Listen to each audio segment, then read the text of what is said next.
Ce matin, en allant au boulot, lorsque je suis descendue du véhicule, c'était comme si Dieu voulait me montrer quelque chose parce que là où s'est posé mon regard, il faisait encore sombre, hein. C'est vrai qu'il était 7 heures, 7 heures et quelques, il n'était pas encore 8 heures, mais le temps était encore assombri. Et actuellement, c'est l'hiver, il fait très froid. Et je vois une personne handicapée assise dans un fauteuil roulant. En fait, cette personne, ce sont les personnes qui aide les voitures à garer et qui, voilà, qui assure, on pourrait dire, la sécurité lorsque le véhicule gare, puisque je l'avais déjà vu, mais je ne savais pas que cette personne venait aussi tôt. Et il était assis, il s'était couvert dans son fauteuil roulant. Il était déjà là pour travailler.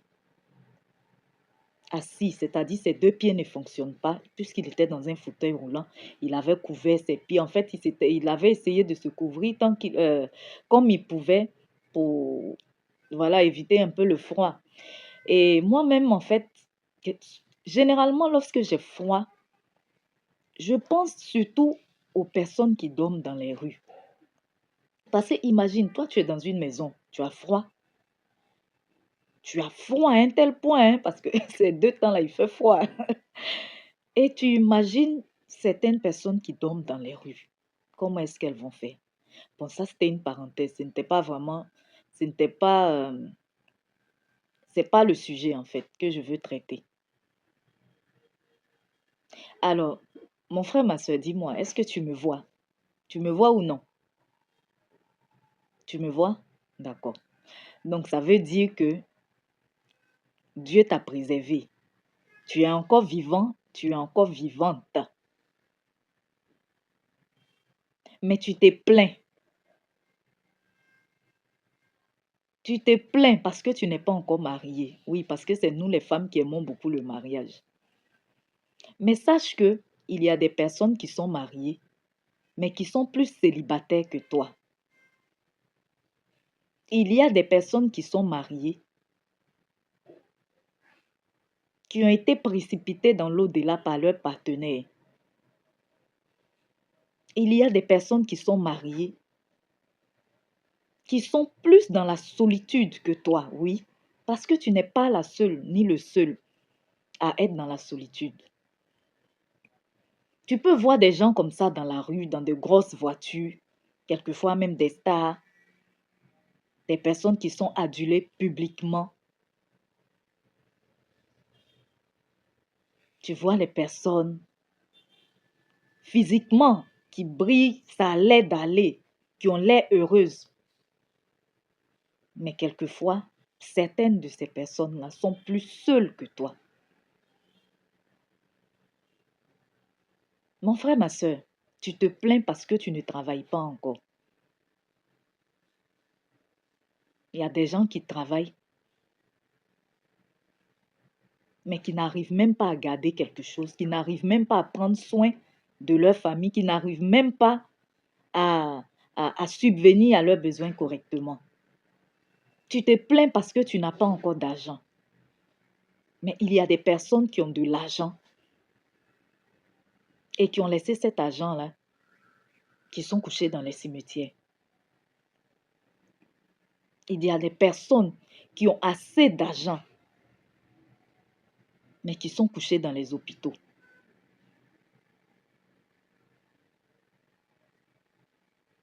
Il y a des personnes qui ont assez d'argent, mais qui n'arrivent pas à aller aux toilettes facilement comme toi. Oui, parce que toi, tu es là, tu es assis comme ça. Ah, j'ai envie d'aller aux toilettes. Facilement, tu t'en vas sans payer. Tu trouves ça comme une évidence. Mais il y a certaines personnes pour qui ce n'est pas une évidence, qui doivent prendre des médicaments et autres. Les pets que tu fais, quelquefois, tu as honte de ça. Mais il y a des personnes, tant qu'elles n'ont pas encore fait de pets, elles ne peuvent pas manger. Il y a des personnes qui n'arrivent même pas à faire de pets. On pourrait citer plusieurs choses. Tu te plains parce que tu n'as pas eu le visa, tes amis sont dans les pays développés, toi tu es encore en Afrique ou je ne sais pas où.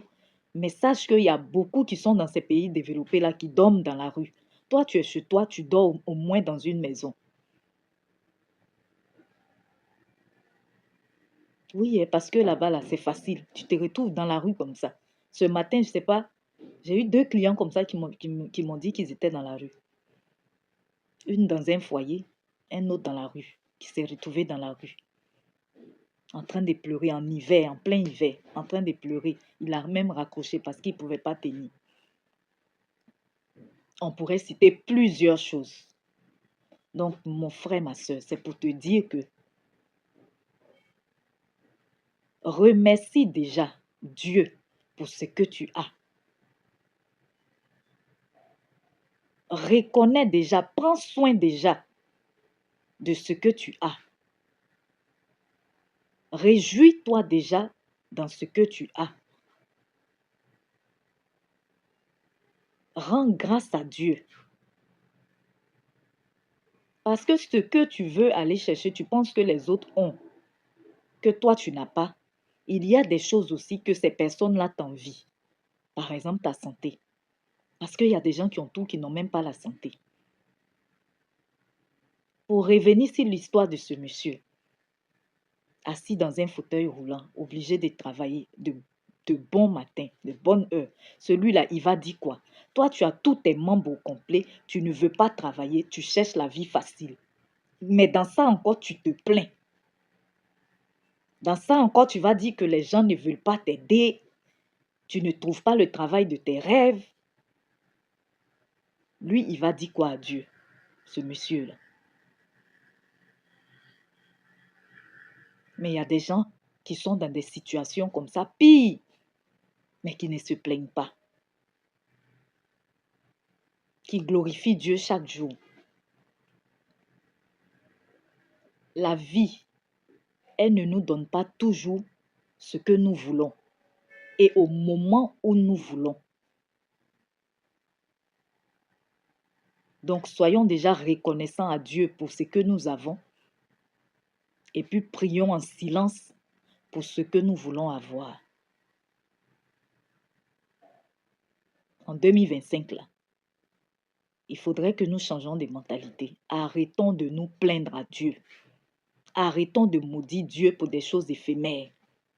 Parce que sache que la condition de laquelle tu te plains, il y a quelqu'un qui en vit cette condition-là.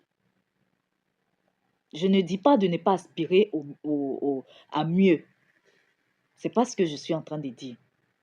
Mais glorifie déjà Dieu pour ce que tu as, en aspirant au meilleur.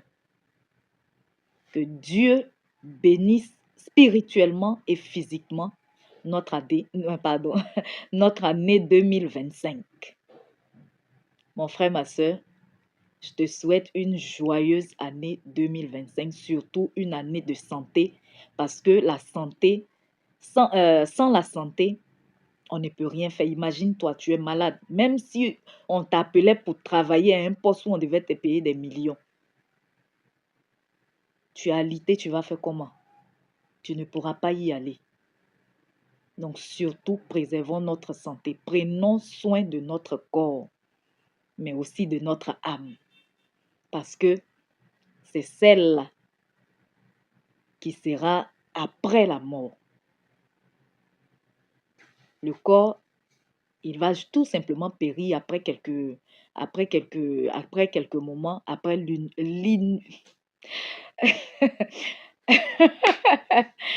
inhumation. Voilà, enterrement. On va aller terre à terre. Donc, soyons bénis, et puis que 2025 nous apporte ce que nous attendions depuis longtemps, que 2025 enfante ce que nous demandons à Dieu depuis longtemps, mais faisons-le dans le silence, dans la foi, dans le calme, dans la reconnaissance à Dieu.